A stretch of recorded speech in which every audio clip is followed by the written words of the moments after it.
এখন রাজা রামপুর পৌঁছানোর জন্য অন্য রাস্তা নেই। ব্রিজটা পার করলেই আমরা ঘরে পৌঁছে যাব।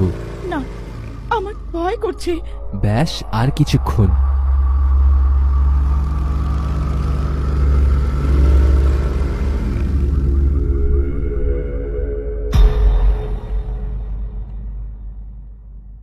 এই ব্রিজে আসার সাহস কি করে হলো?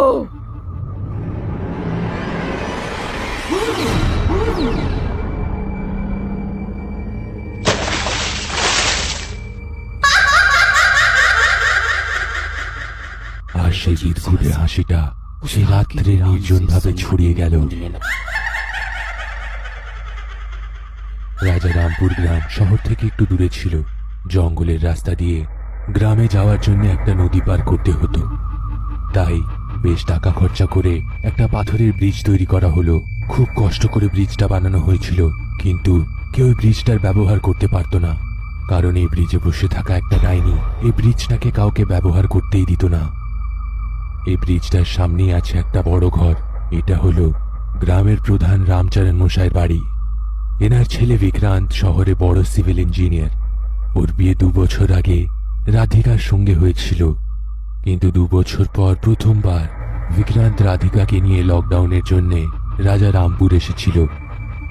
কিন্তু তাকেও আসার সময় নৌকো করেই আসতে হলো। ব্রিজ থাকার পরেও নৌকো করে কেন এই গ্রামে আসতে হয় রাধিকা এটাতে আশ্চর্য হলো।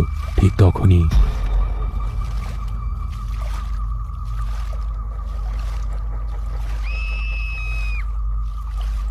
এরপরে সেই মাঝি বলল, নিশ্চয়ই এরা সেই ব্রিজ দিয়ে যাওয়ার চেষ্টা করেছিল, তাই সেই ডাইনিটা এদেরকে মেরে ফেলেছে। এটা শুনে রাধিকা আরো বেশি ভয় পেয়ে যায়। রাধিকাকে এই গ্রামে এত ভয়ঙ্কর স্বাগত জানানো হলো যে আগামী 2 রাত সে ভালো করে ঘুমাতে পারল না, কারণ রাত্রেও সে লাশ দেখতে পাচ্ছিল।